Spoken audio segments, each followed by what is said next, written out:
আসসালামু আলাইকুম। আমি Afzal Hossain Raju, education coaching centre থেকে। আজকে আমি তোমাদেরকে হিসাব বিজ্ঞান প্রথম পত্রের অষ্টম অধ্যায় নিয়ে আলোচনা করব। তো আমি মেইনলি এডুকেশন কোচিং সেন্টারে হিসাব বিজ্ঞান এবং আইসিটি ক্লাসটা নিয়ে থাকি। তো তোমরা অনেকজনে বলতেছো ভাইয়া একটু হিসাব বিজ্ঞান ক্লাসগুলোর যদি দু একটা ভিডিও দাও তো আমাদের খুব ভালো হয়। তো আমি আজকে তোমাদের হিসাব বিজ্ঞান প্রথম পত্রের অষ্টম অধ্যায়ের নাম হচ্ছে দৃশ্যমান ও দৃশ্যমান হিসাব রক্ষক। এখান থেকে প্রতিবারের নেই, তোমরা জানো যে এখান থেকে দুইটা করে সৃজনশীল আছে। এই অধ্যায়টা যদি কেউ ভালো মতো করতে পারে তাহলে এখান থেকে দুইটা সৃজনশীল পাবে এবং দুইটা সৃজনশীলে কিন্তু 20 মার্ক থাকে। তো আসো আমরা এই বিষয়টা নিয়ে একটু আলোচনা করি। তো দেখো, আজকে আমরা যে বিষয়টা নিয়ে আলোচনা করব তার নাম হচ্ছে সরলরৈখিক পদ্ধতি। তো এখানে তোমাদের অবচয় ধার্য করার অনেকগুলো পদ্ধতি আছে, 5 থেকে 6টা পদ্ধতি আছে। তো তোমাদের সবচেয়ে যে পদ্ধতিটা বেশি আছে সেটা হচ্ছে সরলরৈখিক পদ্ধতি এবং ক্রমহ্রাসমানজের পদ্ধতি। তো অঙ্ক আসলে দুইটা পদ্ধতি থেকে দুইটা আসে, একটা আছে সরলরৈখিক পদ্ধতি থেকে, একটা আছে তোমাদের ক্রমহ্রাসমানজের পদ্ধতি থেকে। তো আজকে আমরা যে বিষয়টা নিয়ে আলোচনা করব সেটার নাম হচ্ছে সরলরৈখিক পদ্ধতি। তো সরলরৈখিক পদ্ধতিতে আমাদের যদি বার্ষিক অবচয় যদি নির্ণয় করতে বলে, বার্ষিক অবচয় নির্ণয়ের সূত্রটা হচ্ছে মোট মূল্য মাইনাস ভগ্নাবশেষ মূল্য আর ভাগ হচ্ছে আয়ুষ্কাল। তো মোট মূল্য কাকে বলে? মোট মূল্যটা কেমন? আমরা যদি দেখি, আমরা যদি একটা কোনো ফ্রেন্ডকে যদি বলি যে হ্যাঁ বন্ধু তোমার মোবাইলটার দাম কত হয়েছে, আমার বন্ধু আমাকে বলতেছে যে আমার মোবাইলটা 15,000 টাকা দাম হচ্ছে।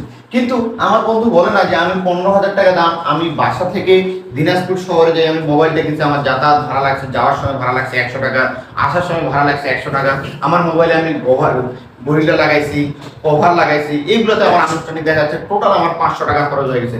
বা দেখা যাচ্ছে বন্ধু বান্ধবের সাথে আবার একটু পাঠিয়ে দিচ্ছি, 1,000 টাকা খরচ হয়ে গেছে। তখন কিন্তু আমার বন্ধু বলতেছে কিন্তু আমার 15,000 টাকাই প্রয়োজন। কিন্তু আসলে দেখো, আমি এই মোবাইলটা কিনতে যাই, আমার পকেট থেকে টোটাল 16,000 টাকা গেছে। এই 16,000 টাকাই হবে মোট মূল্য। তো আমি জিনিসটা বুঝাতে চাচ্ছি কি, যখন আমরা একটা মেশিন ক্রয় করবো, মেশিনটার যে আমাদের সংস্থাপন আছে, মেশিনটা আমরা বসাবো, মেশিনটা আমরা পরিবহনের মাধ্যমে জানবো, বা এক পাশে মেশিনটার পিছনে বা আমাদের স্থায়ী কোনো একটা সম্পদের পিছনে যা যা খরচা হবে প্রতিটা হবে আমাদের মোট মূল্য। তার পাশে আয়ুষ্কাল। আয়ুষ্কাল কাকে বলে?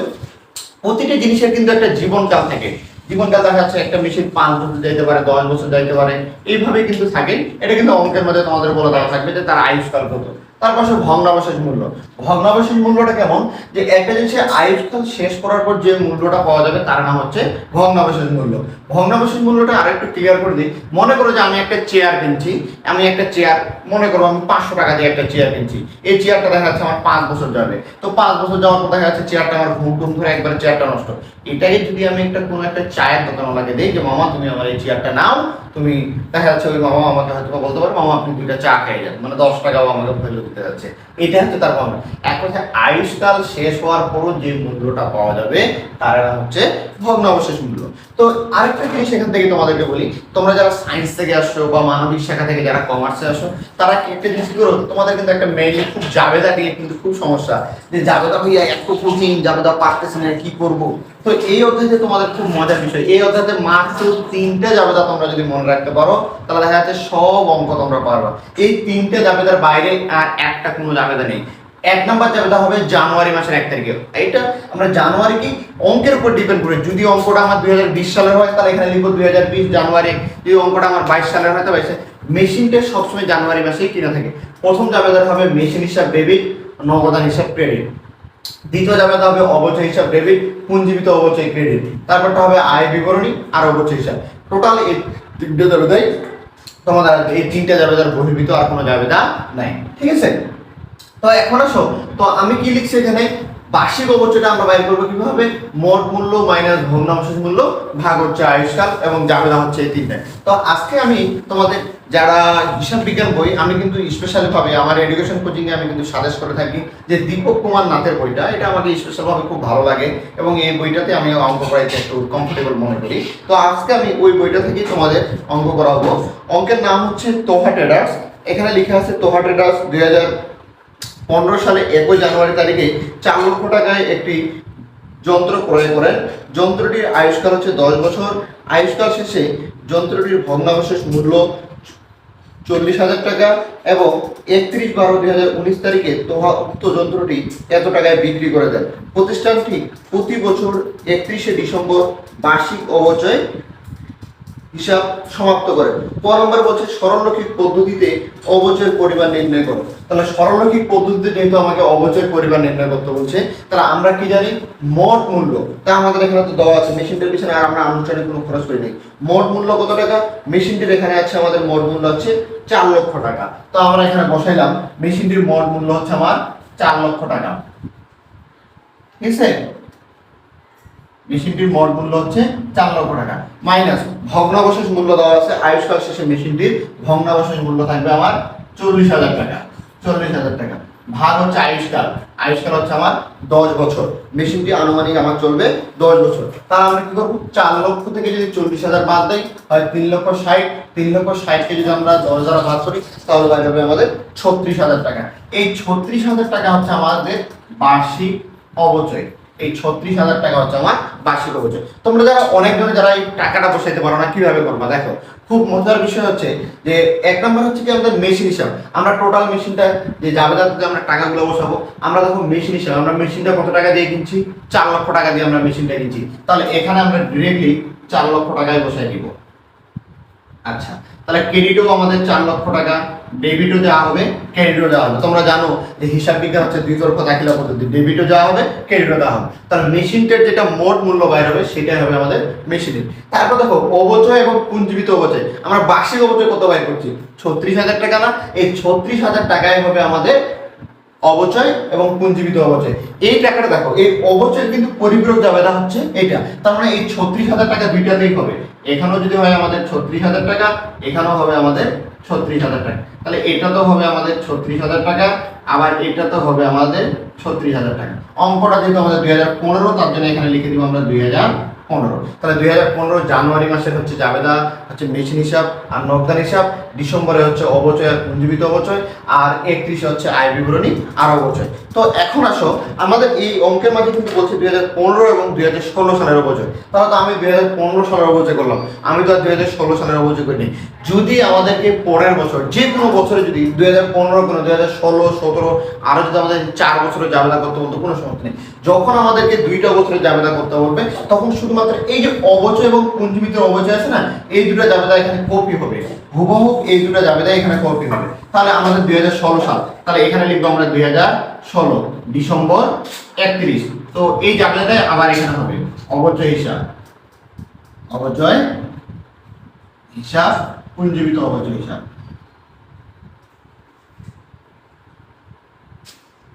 অবচয়, আয় বিবরণী, আয় বিবরণী আর অবচয় হিসাব, অবচয় হিসাব। তো এখন দেখো, তো আমরা এই বছর, কারণ আমরা অঙ্কটা করতেছি সরলরৈখিক, সরলরৈখিকতে অবচয়ের কোনো পরিবর্তন হবে না। এই প্রতি বছরেই আমাদের 36,000 টাকা। দেখো 15 সালে আমার 36,000 টাকা আসে না, এই 16 সালেও আমাদের 36,000 টাকা আসবে। মানে এই সরলরৈখিক পদ্ধতিতে টাকার কোনো পরিবর্তন হবে না। তার জন্য এখানেও আমরা টাকা বসাবো 36,000 টাকা, এখানেও আমরা টাকা বসাবো 36,000 টাকা। অঙ্কটা অনেক ইজি, জাস্ট শুধু তোমাদেরকে কয়েকটা অঙ্ক প্র্যাকটিস করলেই হয়ে যাবে। তার মানে দেখো, আমি প্রথমে মেশিনে আমি জাস্ট 4 লক্ষ টাকা, তারপর আমাদেরকে 2 বছর অবচয় করাইতে বলছে, আমি হুবাও ওই টাকাগুলোই লিখছি। কথা কি বোঝা গেছে? আচ্ছা, এখন আসলে এটা গেলো জাবেদা। তো জাবেদার হেডিং আছে, জাবেদা কিভাবে লিখতে হয়, যেহেতু আমার এখানে জায়গা একটু শর্ট, আমি জাবেদার হেডিং গুলো লিখলাম না। তোমার বইয়ের মধ্যে দেখে নিবে জাবেদার হেডিং, বা আমার আরো অন্যান্য ক্লাসগুলো দেওয়া আছে, এখানে আমি জাবেদা কিভাবে লিখতে হবে বা নিয়ম কারণটা লিখে আমি করেছি। আমি চাচ্ছি একটা বোর্ডের মধ্যে আমি পুরো অঙ্কটা করাইতে চাচ্ছি, তার জন্য যেহেতু আমার জায়গাটা একটু ছোট, বিধায় আমি একটু ছোট করে লিখতেছি। ঠিক আছে, তো এখন আসলে আমাদেরকে গ নাম্বার বলছে চলমান জেদ ছকে 2015 এবং 2016 সালের অবচয় হিসাব এবং যন্ত্রপাতি হিসাব। তো একটা জিনিস তোমরা আরো করতে পারো, এখানে মেশিন না লিখে তোমরা এখানে যন্ত্রপাতিও লিখতে পারো, যেহেতু তোমাদের এখানে যন্ত্র লেখা আছে। ঠিক আছে,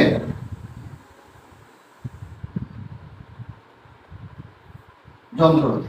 আচ্ছা, তাহলে এখন আসলে আমাদের কি করতে বলছে? চলমান জেদ ছকে আমাদেরকে, আচ্ছা চলমান জেদ ছক। তো আমি এখানেই করতেছি দুইটা খতিয়ান, দুইটা এখানেই ঘর টানবো, একটু ঘরগুলো একটু হয়তো বা ছোট বড় হবে, তো সমস্যা নাই, তোমরা একটু দেখলেই হয়ে যাবে। আমার এই ঘরগুলা সম্পর্কে বিস্তারিত অনেকগুলা ভিডিও আমার দেওয়া আছে, তোমরা এই ভিডিওগুলো দেখে নিবা, তাহলে হয়তো বা বুঝতে পারবা আমি হেডিং গুলা কিভাবে দিতে হবে বা অন্যান্য বিষয়গুলো তোমাদের সব বিষয়ে আমি সুন্দর করে তোমাদের ভিডিও দেওয়া আছে, তোমরা ভিডিওগুলো দেখে নিবা।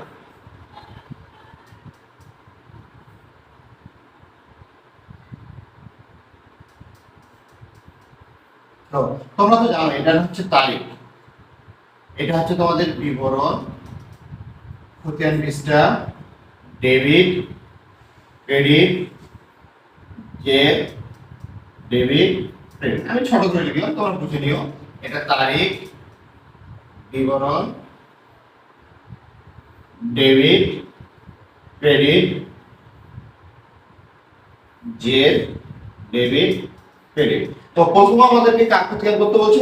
প্রথমত আমাদেরকে বলতে পুঞ্জীবিত অপচয়।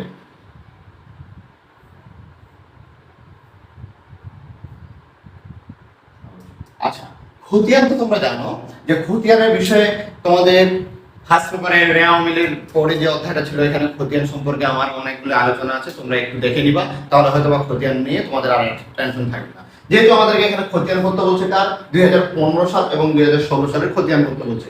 তোমরা একটা জিনিস বারবার জানো, যখন আমরা খতিয়ান করব, যার খতিয়ান করব তার নাম মুখে নেওয়া যাবে না, বা তার নাম লেখা যাবে না। যার খতিয়ান করব তার বিপরীত নামটা আমাদেরকে লিখতে হবে। আমরা টাকাটা নেব কিন্তু তাই।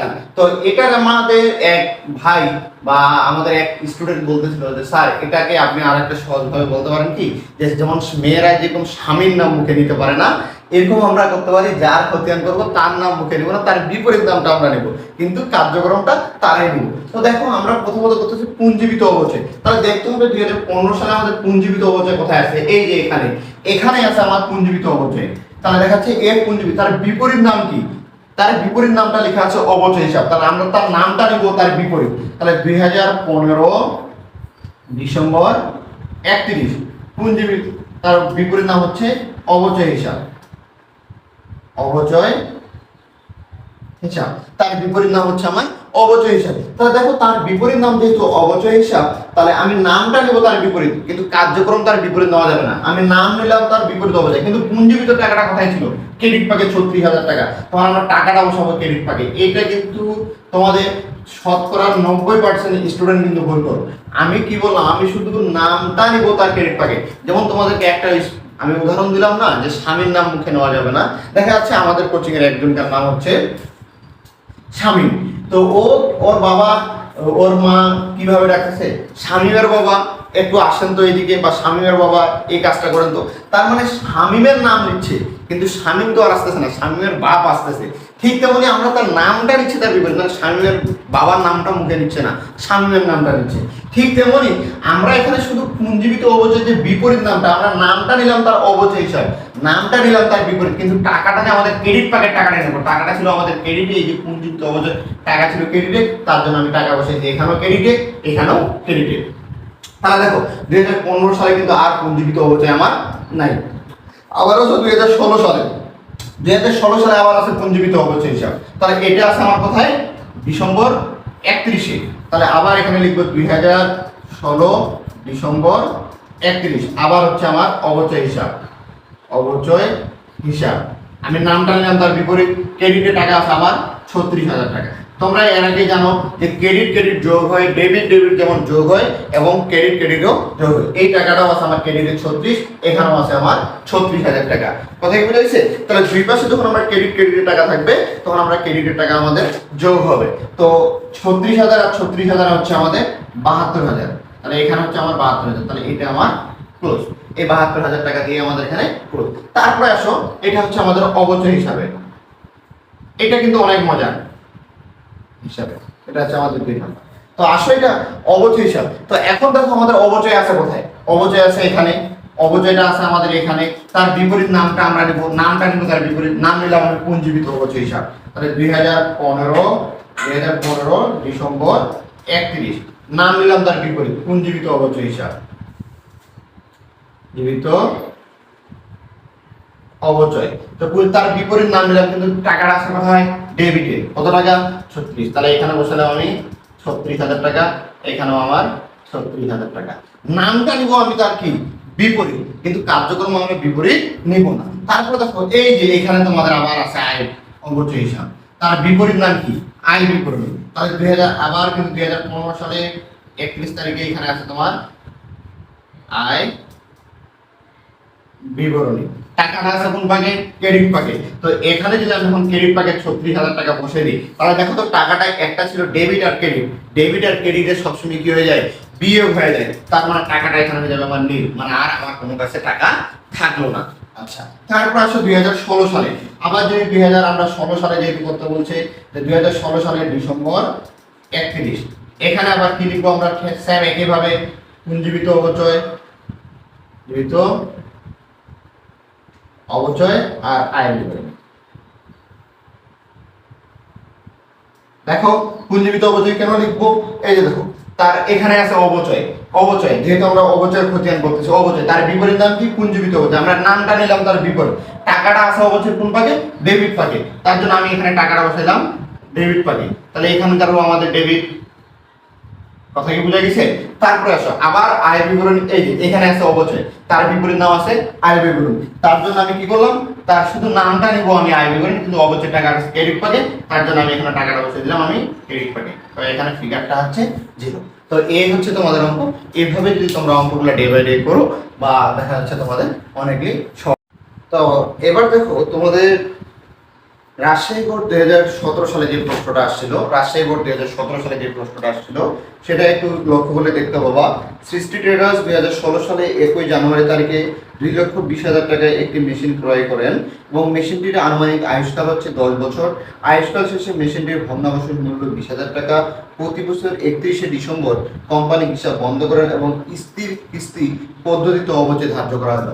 আমি এর আগেই বলেছি, যার নাম সরলরৈখিক পদ্ধতি তার নাম হচ্ছে স্থির কিস্তি পদ্ধতি। ঠিক আছে? তো এখানে আমাদেরকে ক নম্বরে বলছে বার্ষিক অবচয়ের পরিমাণ নির্ণয় করো। তো বার্ষিক অবচয়ের পরিমাণ নির্ণয় করতে গেলে আমি তোমাদেরকে ক নম্বরে, আমি এর আগেই তোমাদের এই সূত্রটা দেওয়া ছিল, যে ক নম্বরে হচ্ছে কি, যে বার্ষিক অবচয় নির্ণয় করতে হচ্ছে। বার্ষিক অবচয়ের সূত্র হচ্ছে কি, মোট মূল্য মাইনাস ভগ্নাংশের মূল্য ভাগ হচ্ছে আয়ুষ্কাল। তো মোট মূল্য দেখো এখানে আমাদের কত টাকা দেওয়া হচ্ছে? মোট মূল্য হচ্ছে আমার 2,20,000 টাকা হচ্ছে আমার মোট মূল্য, মাইনাস ভগ্নাংশের মূল্য দেওয়া আছে আমার 20,000 টাকা। তাহলে ভগ্নাংশের মূল্য হচ্ছে আমার 20,000 টাকা, ভাগ হচ্ছে আয়ুষ্কাল। দেখো অঙ্কের মাঝে আয়ুষ্কাল দেওয়া আছে, আয়ুষ্কাল দেওয়া আছে আমার 10 বছর। তাহলে আয়ুষ্কাল এখানে হচ্ছে 10 বছর। তাহলে আমার অবচয় বের হচ্ছে টোটাল আমার 2 লক্ষ থেকে 20,000 টাকা বাদ দিলে 2 লক্ষ। তাহলে এই যে 2 লক্ষ ভাগ হচ্ছে 10, তাহলে বাইরে হবে আমার 20,000 টাকা। এই 20,000 টাকা হচ্ছে আমার বার্ষিক অবচয়। এই 20,000 টাকা বাইরে হচ্ছে বার্ষিক অবচয়। খ নম্বরে করতে বলছে 2016 সালে অবচয় সংক্রান্ত জাবেদাগুলো করতে বলছে। তো 2016 সালে যেহেতু আমাকে জাবেদাগুলো করতে বলছে, তো শুধুমাত্র আমি 2016 সালে করব। তো আমি বলছি যে এই অঙ্কের মোট জাবেদা হচ্ছে টোটাল তোমাদের কয়টা? 2016 টোটাল জাবেদা হচ্ছে 3টা। তো আমাকে যেহেতু 2016 সালের কথা বলছে, তাহলে তো আমার নিচে 3টা জাবেদা করার কোনো প্রয়োজন নেই। শুধুমাত্র আমরা এই 3টা জাবেদা করলেই হয়ে যাবে, কারণ আমাকে বলছে শুধু 1 বছরের জাবেদা করতে, শুধু 16 সালের জাবেদা করতে বলছে, অন্য কোনো বছরের আর জাবেদা করতে বলেনি। তাহলে দেখো যেহেতু আমরা এখানে একটা কি কিনছি, মেশিন কিনছি, তাহলে আমরা এখানে শুধুমাত্র এই জাবেদাটা যে জিনিসটা কিনবো, এর আগে বলছি আমি যে আমরা যে জিনিসটা কিনবো এটার শুধু নাম লিখবো। মেশিন কিনছি, মেশিনটা আমরা কিনছি টোটাল কত টাকা দিয়ে? এখানে লিখে আছে এই যে টোটাল আমরা মেশিনটা কিনছি 2,20,000 টাকা। তাহলে 2,20,000 টাকা হচ্ছে আমার মেশিনের মূল্য, 2,20,000 টাকা হচ্ছে আমার মেশিনের মূল্য। আচ্ছা, তারপর দেখো অবচয় আমরা টোটাল কত বাই করছি? দেখো আমরা এখানে ক্যালকুলেশন করে অবচয় টোটাল আমরা 20,000 টাকা বাই করলাম। এইটাই আমাদের অবচয় চলে যাবে আমাদের 20,000 টাকা। তো আমরা জানি কি যে এই অবচয়ের পরিপূরক জাবেদা হচ্ছে আয় বিবরণী। তাহলে এটা তো 20,000 টাকা হলে এই জাবেদাটা তো তোমাদের 20,000 টাকাই হবে। তো আজকে তোমাদের দেখো অঙ্কগুলো কিন্তু অনেক ইজিলি। আমি আরো তোমাদেরকে অঙ্কের শেষে আরো কয়েকটা SW দেবো, এগুলো একটু চেষ্টা করবো ধারাবাহিকভাবে। আমি 2000 এরপরে ক্লাসগুলো থেকে 2022 সাল এবং 2023 সালের, আজকে এটা আমি তোমাদেরকে বেসিকটা নিয়ে আলোচনা করলাম, যেহেতু তোমাদের অনেকজনে যারা প্রথম থেকে শুরু করতে যাচ্ছ তারা এইভাবে করবা। এবং 2022 এবং 2023 সালের যে বোর্ডের যে অঙ্কগুলো আছে সেগুলো আমি এরপরের দিন থেকে ধারাবাহিকভাবে তোমাদেরকে সমাধান করে দেবো ইনশাআল্লাহ। তো আজকে এই পর্যন্তই। ভালো থাকো, সুস্থ থাকো, আর যে বাড়ির SW গুলো দেবো সেগুলো একটু তোমরা করবা। ঠিক আছে? আচ্ছা, ধন্যবাদ।